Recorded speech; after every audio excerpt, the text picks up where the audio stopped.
What is up, ladies and gentlemen? My name is Michael, and today I'm doing a ranked Sona commentary from about 1450 ELO to 1600 ELO. Basically, the reason I'm doing this video is I kind of want to talk about the lane we're going against. As a Sona player, I'm not a main, but as somebody playing Sona's game, it's kind of a scary lane to go against as Sona. The reason for it being is it's a Taric Draven bot lane. It's a lane you don't see very much. You don't see Taric, or not. You see Taric every day, man. What the hell kind of voice was that? That was a stupid voice. But you see Taric a lot. You don't see Draven very much, though. Draven kind of requires a little bit more mechanical skills, in my opinion. It's just the whole catching axes, kind of also CSing with it, and just being able to kind of coordinate your clicks and, click stuff. Click around. So it's a lane you don't see very much. This Draven's actually pretty good. I like this Draven. This Taric, meh, in my opinion, not so great. But as a Sona player, as someone playing Sona, it's a nightmare lane. Draven has immense early game DPS, probably the highest if you catch your axes. With the extra damage that the spinning axes do, plus the bleed stacks, you're doing a lot of DPS right there. Taric can also amplify that by going up stunning and then throwing down a shatter. Basically, if I get out of position, if I go poke and I'm out of position because of it, he can dazzle me, he can shatter me. Draven gets followed up with so much consistent damage and pretty much wreck my face. Also, Draven can do it by himself. Draven's auto attack range and my auto attack range are the same. If I go up and don't have a Q up or I make a bad decision, he can sit there and poke me back and do more damage to me than I could do to him. It's kind of a scary lane in my opinion, but we end up managing to not make too many mistakes, which is all you can do in this lane.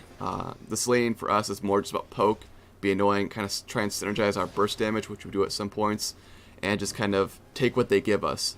Their lane is very much, if they wanted to, they can be hyper aggressive. We do golems. I hate golems. Also, I'll be splitting this video up into two parts, laning phase and teamfight phase. Make it a little more bite-sized. It's a long video. Bite-sized video so you guys can digest them really easily. And stuff like that. Woo-de-doo, boo-boo-boo-boo. Why am I being so, semi-enthusiastic about it? Just boring. As you can see here, I walk and ward.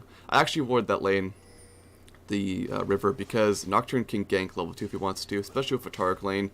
So I want to ward. I want to make sure they don't snowball. We got golems. We're going to hit 2 before they do. That's just kind of what I want to do. I want to kind of just keep it even for us as best as we can. I go up in a Q. That's a horrible Q. Draven knows it. So Draven actually goes and aggresses on me. He knows my Q is down. He takes 2 spinning axes and throws them at me, and then I eat them because I'm also a sword eater in my fantasy life. And, that was so stupid.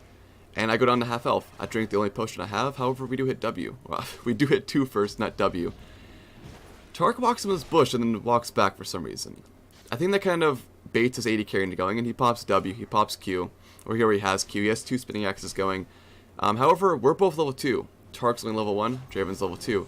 I get a Q, I get a power cord off before I get stunned, which lays down a ton of burst damage onto Draven. Draven only has 30 MR, which against the Sona lane is kind of stupid. He turns around, ignites him, Taric exhausts him. That's a great trade for us. We traded health. I have more sustain than Taric does. I have better sustain than Taric does. Sustain that won't make me lose my ability to poke early on if I grab it. And also, we blew an exhaust for ignite. In my opinion, exhaust is much stronger than ignite.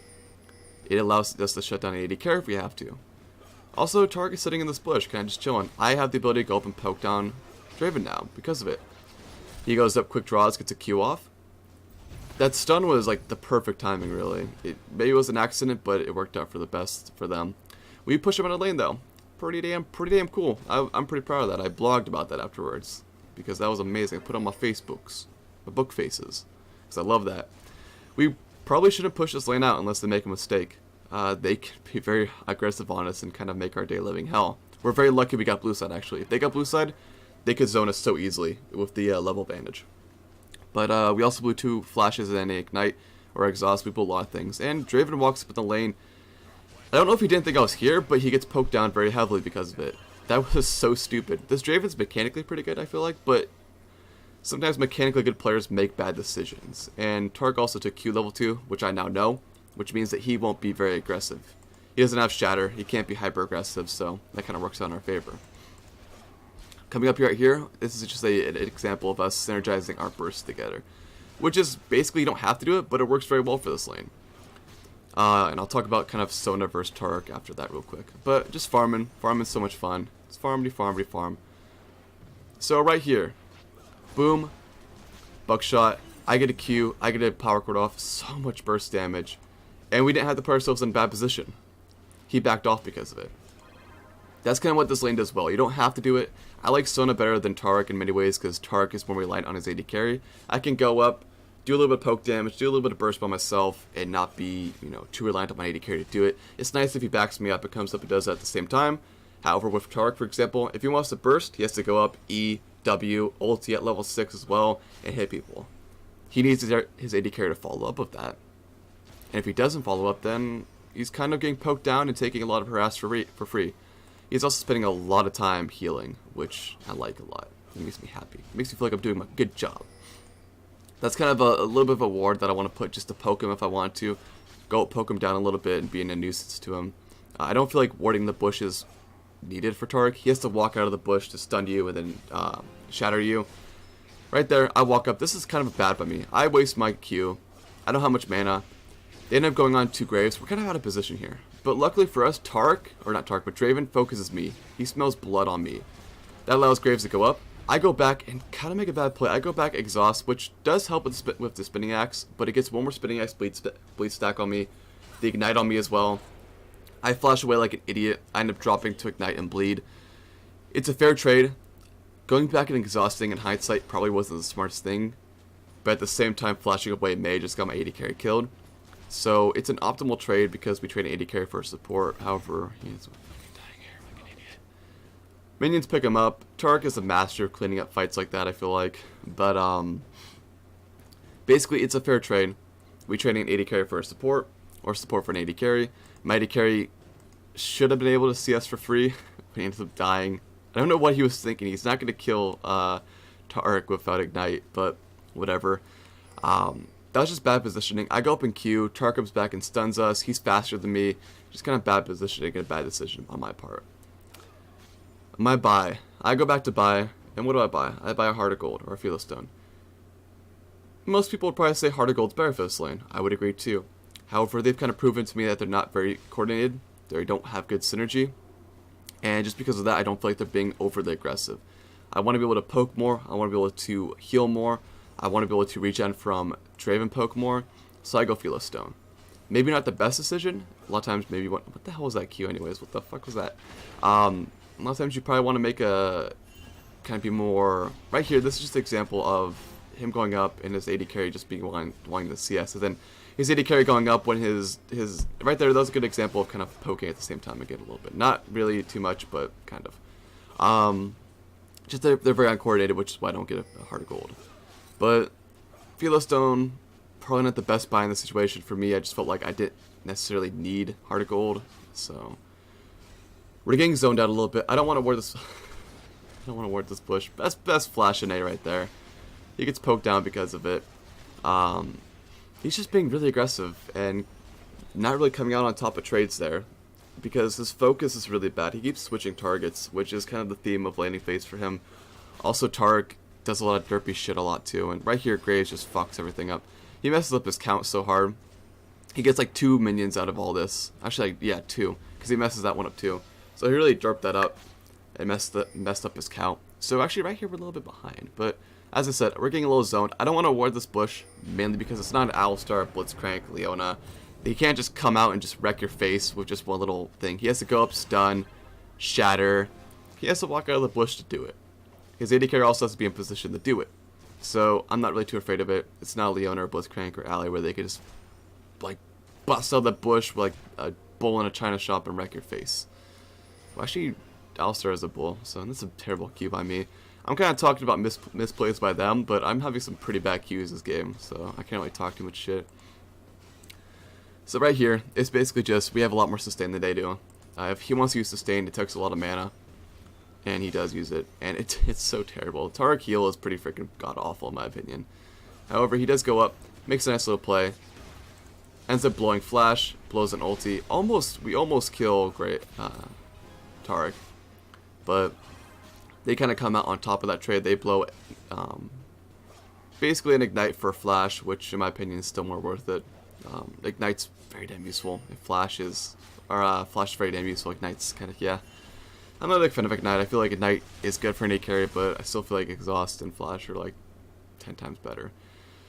Right there, that's a field gank because Shaco basically doesn't talk to me. I know there's a pink ward there. He could have came through lanes so easily, but he goes the weird route and ends up not getting a gank off because of it.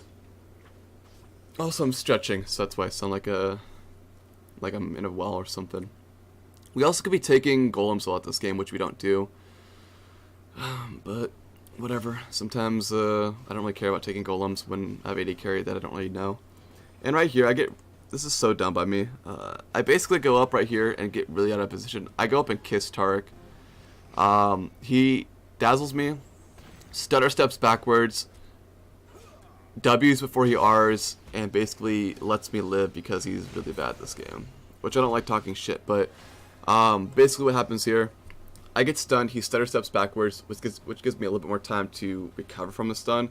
He W's first, then R's. You want to R, then W for more burst. And then allows me to get my ulti off. I get ulti off on both of them. I end up flashing away. And then he gets exhausted. I don't know why he goes in, really. Kind of miscommunication. That was more of a disengage ulti than an engage ulti, but he's man-moding it. He doesn't take much damage, really, which is surprising. I want to stay in front of him. I know the range of my Q, W, E. I want to keep mashing all of them to keep getting power chords up. So as you can see, I'm mashing all of them and cycling through them. I have an E up. I have a power chord E. Slow him. He gets a beautiful ulti off onto Taric. I exhaust Draven, which gets 2 tower hits on him, which allows them to not really tower dive anymore. If Draven would have had flash or health, they could tower dive pretty easily, especially if they both had ultis. He doesn't though, so he has to kind of stay back. I can sit here and heal as well. That trade, it kind of came out pretty bad for us. The fact that he messed up his combo and kind of stutter step backwards allowed me to live.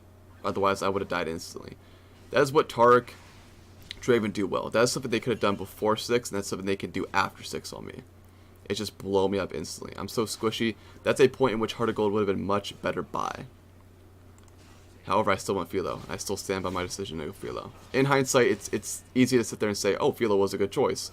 But just in the way the lane was going, and the way that they were kind of playing, I didn't feel like Heart of Gold was necessary. However, there I was pretty damn.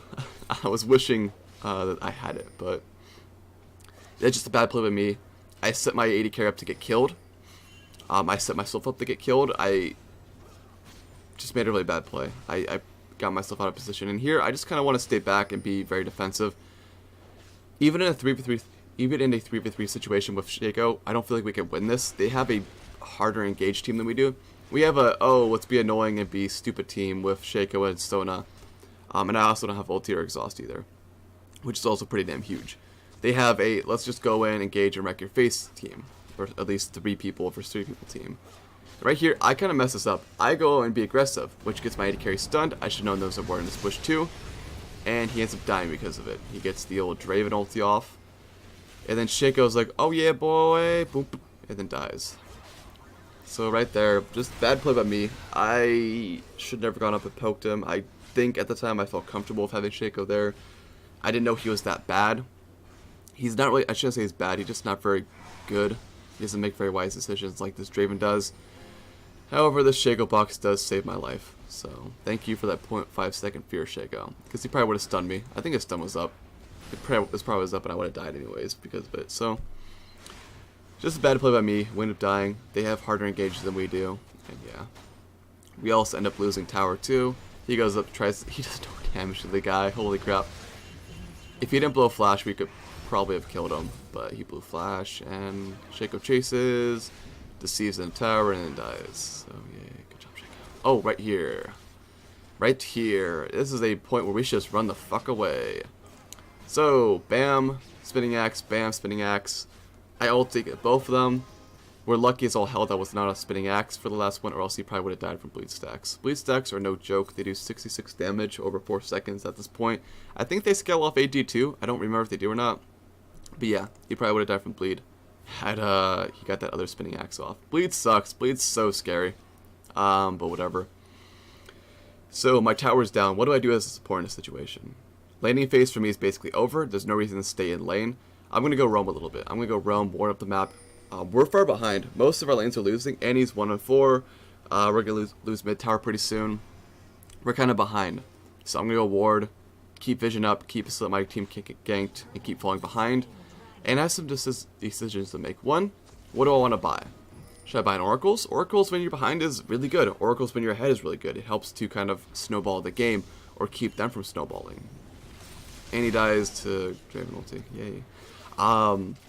So Oracles be smart. The problem is they have a Nocturne and a Taric. I could get caught up in this really easily. I don't trust Annie. I don't trust Shaco. I trust the Graves and the top laner Hans, because Hans and I do a Q. He's my top laner for my team. So I don't really trust my team to protect me with Oracles. I'm very squishy. I don't want to die. I don't want to waste my money on Oracles and then get 2 wards and die because of it. So that's kind of my logic for not buying Oracles.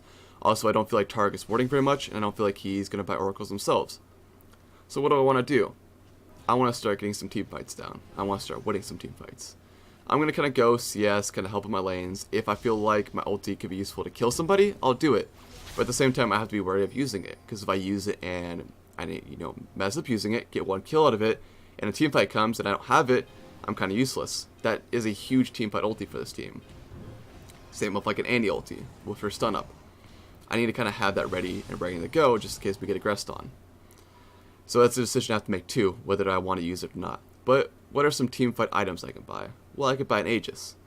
Personally, I don't like Aegis on ranged supports. I feel like you'll never need the defensive stats, or you should never need the defensive stats on it. Right here, Annie dies because it's freaking Draven. And actually, Shaco does quite a bit of damage. Oriole's Annie too, I don't really know. But they both die and give a double kill to Draven. Whoop-de-doo. And right here, she does a lot of damage on me. Or to me, because she's freaking Ori and she hurts. However, right here, as I was talking about before, this is a pick I want to get off. I waste ulti. I want my 80 carry to get another kill. That's kind of my logic for this. So we get the kill on her. He blows flash. Probably doesn't need to blow flash, but whatever. Get the kill on her. And kind of go away and sail into the sunset together like a cowboy and a fair maiden that I am. So, Aegis, not a big fan of it as a range support. What's another good item? Zeke's. I like Zeke's a lot. Shirley is also a good teamfight item too, for engaging or running away faster, which is probably what we'll be using it more for. So I want to get a Zeke's. I trust my AD carry enough to get a Zeke's to help him. I trust my top laner. I feel like Zeke's will help us to win team fights. So I'm going to start making a Zeke's or start building into one. Try and get that down. So right now, post laning phase, going into kind of the in-between laning phase and teamfight phase, our plan is basically, my plan is to get a Zeke's, keep warding, keep up, trying to help the team, go cover lanes, get some more CS and experience because I'm going to fall behind if I don't. Do things like that. Take a little bit of jungle farm too if I have to. Keep warding, potentially catch somebody out of position if I have to. And basically as a team, we have to not make mistakes. We have to let them get objectives that we know we can't win. Or if we want to go for an objective and we know we can't probably win a team fight, we have to let them get it. We have to keep picking people out of position and keep punishing them for their mistakes. So that's kind of what we have to do. I want to get Zeke's to help in team fights, and that's kind of the laning phase for this game. The logic I have is kind of weird, may not really make sense, but that's just kind of the logic that I have, or that I had for this game and what I wanted to kind of do. So I'm going to stop the video here as Graves buckshots that golem in the face. Oh, baby boy. I love that skin, by the way.